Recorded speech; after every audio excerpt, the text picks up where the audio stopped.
Hi everyone, Tony Tonkin here. The South Australian Government and the Child Protection Department have decided that they're going to have an advisory group, an expert panel that's going to advise them on all things in relation to child protection. Now, I don't know who's going to make up that panel apart from Leah Bloomfield, who manages or director of the Child Protection Institute, or it's director of the Australian Centre for Child Protection, and I don't know who else is going to be on that expert panel. The point is that we've had many of these sorts of attempts to change and to improve the child protection system over decades. Now, and nothing has actually changed. Now, I don't know what magic wand Leah and the other group and the other people on her committee will have, but I do hope with all my heart that it is effective and will bring about the change that all of us desire. So in Daily, it reported, the Advertiser didn't report on this, funnily enough, but in Daily did, and their article says, Child Protection Advisory Group to address sobering story of disadvantage. This new advisory group has been established to respond to overwhelming demand on child protection on South Australia's child protection system in the wake of intense scrutiny surrounding the deaths of several children. They've appointed Australian Centre of Child Protection Director and Chairperson, Professor Leah Bloomfield, to head the new South Australian Child Protection Expert Group. The group has been tasked with developing a long-term vision for the state's child protection system and will focus on improving support for children in out-of-home care. Now, my issue around that has been, does this mean that in the past there hasn't been a long-term vision, perhaps no vision at all? Why is it now that we're thinking about let's have a vision that's going to impact kids that are in care? What sort of vision are they intending to be able to develop? Who is going to inform them about what that vision should look like?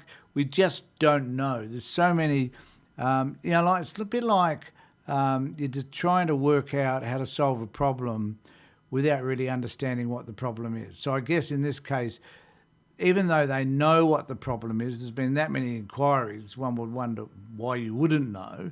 So they must know what the problem is. So what are these experts going to do? They're supposed to fix the problem, but we need to know what they believe the problem is to start with. And one of those problems is clearly that there's a whole host of children going into care that perhaps couldn't if there were early intervention programs, and also that there's a large portion of Indigenous kids that are also finding themselves in care. And also those kids that are leaving care when they're 18 and the terrible outcomes that are generated from being in care because the system itself is abusive. So these are some key issues. So it goes on further to say Bloomfield will lead a group of government and non-government members from across Australia with specialised expertise in child protection. Their appointments are yet to be finalised, so we don't know. They certainly won't ask anybody from the Child Protection Party because we actually might know what's going on because of all the people we speak to. And these people are probably going to be informed by those people with distinct involvement in the child protection system, namely social workers and others. I wonder to what extent this particular group is going to look to parents, the stakeholders, other stakeholders, people that are users of this system. How are they going to address that? How are they going to speak to kids that have been in care and what those experiences were and what they would wish to change?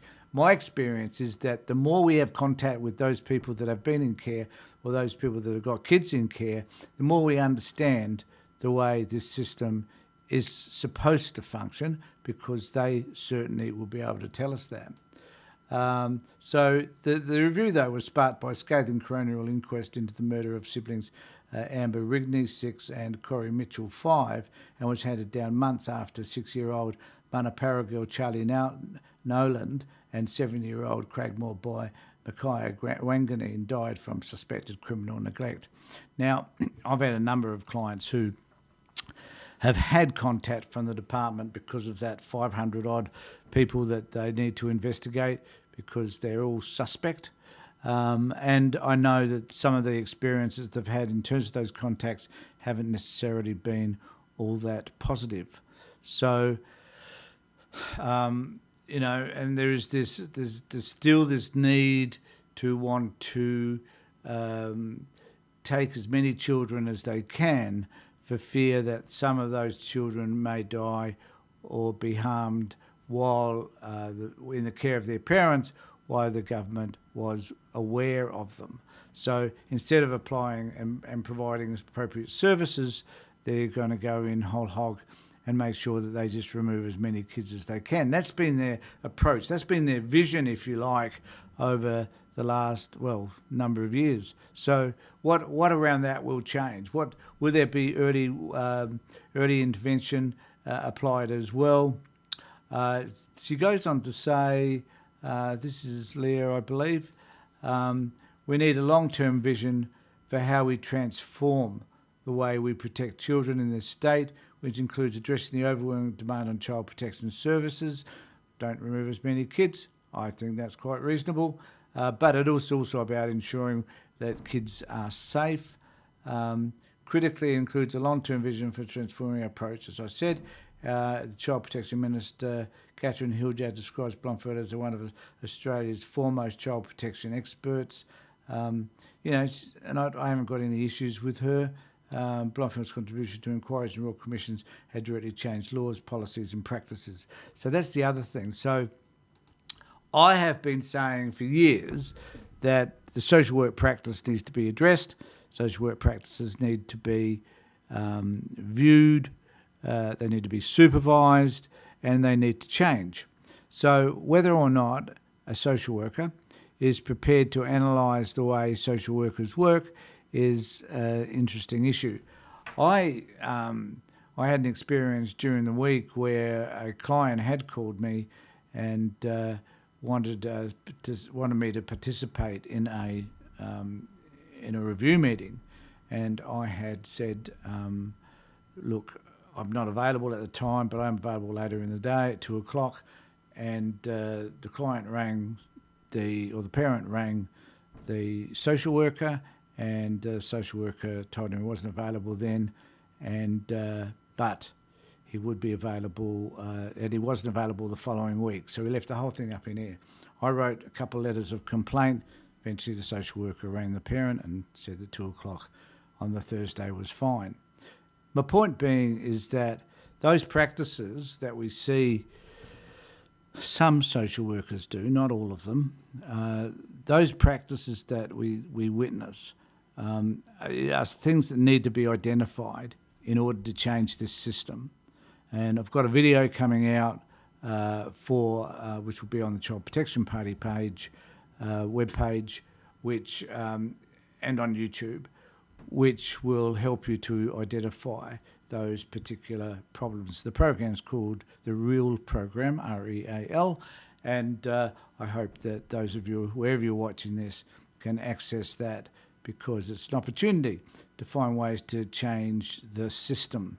But I hope that in this instance, they find a way to be able to have these experts involved that will look for functional ways which actually impact the relationships that are developed between parents, children and workers, that enhances the children's experience. So where possible, children remain with their parents, or where there is some doubt as to the effectiveness of children staying, that some services or particular services are provided.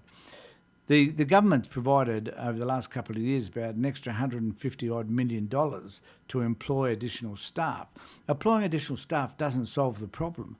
What does is employing appropriate staff who know exactly what they're doing, who can build relationships with families, who can not work towards removing a child, but work towards keeping children within those families where possible, and also who can make sure that the relationship is maintained over a period of time and the social worker doesn't evaporate, disappear, leave after doing some really positive work with families, and to ensure that the number of cases that some of these social workers have is decreased as well. So we can tell you what needs to change within this system. The problem that we have is that people like the department never, ever ask us. Thanks everybody for being with me. Take care, look after yourselves and be safe.